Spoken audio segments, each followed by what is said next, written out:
Jessa Saragosa naiyak sa sorpresang kasal ni Dingdong Abansado. Sobrang nasorpresa ang magaling na singer na si Jessa sa kasal na inihandog ng kanyang mister. Hindi napigilang maiyak ni Jessa dahil natuwa rin siya ng todo dahil sa haba ng kanilang pinagsamahan. Panoorin natin ang kanyang Say Dito, Talbog. Wala pong kaalam-alam. Akala ko po may show po kami. Natuwa pa naman ako kasi ang laki po ng talent fee. Tapos dalawa pa kami mag-isawa kinuha. Tapos kaya nagtataka po ako dahil yung client daw po, siya po yung sumagot ng pati po stylist ko. Yung damit po na pinili ng client, sabi ko bakit po parang ikakasal po ako.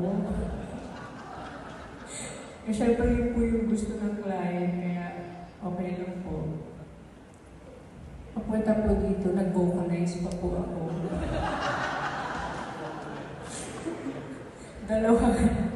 dalawang ano po yung set, dahil alam ko po kakanta po ako.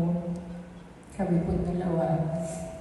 Pero, alam mo naman, honey, hindi ako magaling magsalita. Tsaka isa pa nahiya ako, alam naman po yun ng mga kaibigan ko, tsaka ng pamilya ko. Sobrang iyakin po ako. Lalo na po ngayon, malapit na po yata ako mag-menopause. Pag 47 na, parang lalo madaling maiyak.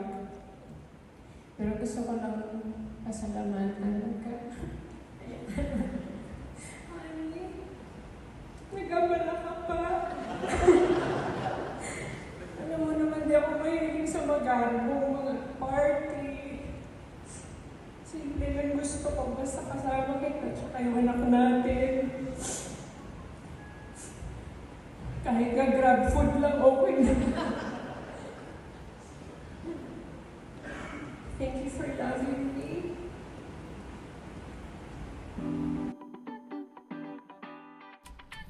Okay! Andiyan ka, BFF, di ba? At talagang ako lang nag-iisang Press. press na nandoon sa silver wedding ni Dingdong Abansado at saka Jessa Saragosa. Actually, sorpresa ito ni Dingdong sa kanya. Wala siyang kaalam-alam. Ang alam niya, kakanta sila ni Dingdong sa isang event at pinagputi siyang suot.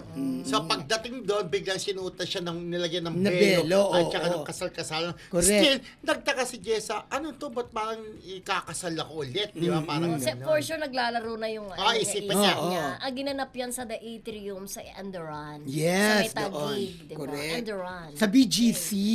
Di ba ang sarap parang sa finish yun na sinusurpresa ka ng mahal mo, di ba? 25 years na silang kasal, di ba? At alam niyo ba na yung audience, maski ako umiiyak talaga. Grabe kasi umiiyak ang couple. Hindi ka talaga pwedeng hindi maapektuhan at Hindi lang si madala. Jessa, pati si Dingdong talagang naiyak Oo, umiyak siya. talaga. Habang nagsasalita, di ba? correct. Hindi ako mahilig sa magagawa ni...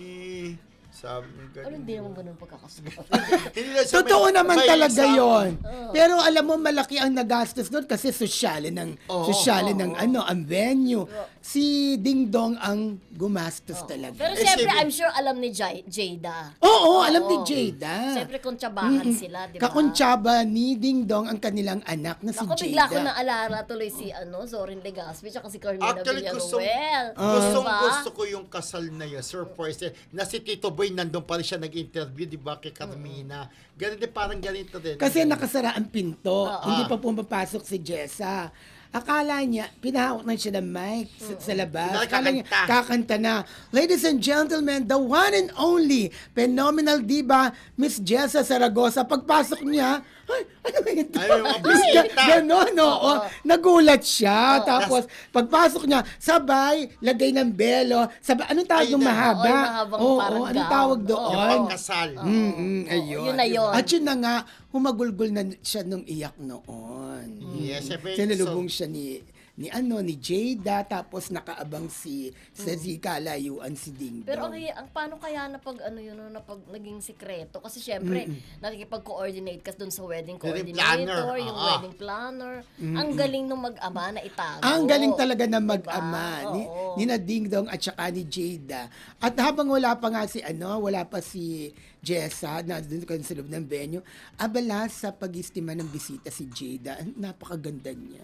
Yun. Napakaganda. Pero di ba ang sarap ng bilis sa sinusurprise ka, di ba? Correct. At least eto, surprise na successful. Merong iba na surprise na nabibisto na kunwari hindi ko alam pero alam niya. Di ba? May mga ganon. True. Pero talaga genuine yung iyak ni Jessa. Tears of joy. Yes, at yung paglakad ni Jessa, nakuhanan ko ng video at alam nyo ba, napakalaki, nagulat ako sa laki ng views ha. Balato, Oo, ah. may almost 1.3 0.5 million na siya. Ang Oo. views, di ba? So talagang sikat pa rin si Ding Dong tsaka si Jessa. Congratulations sa inyong Yes. dalawa. Congrats Okay. Jessa and Ding Dong Abansado. Yes.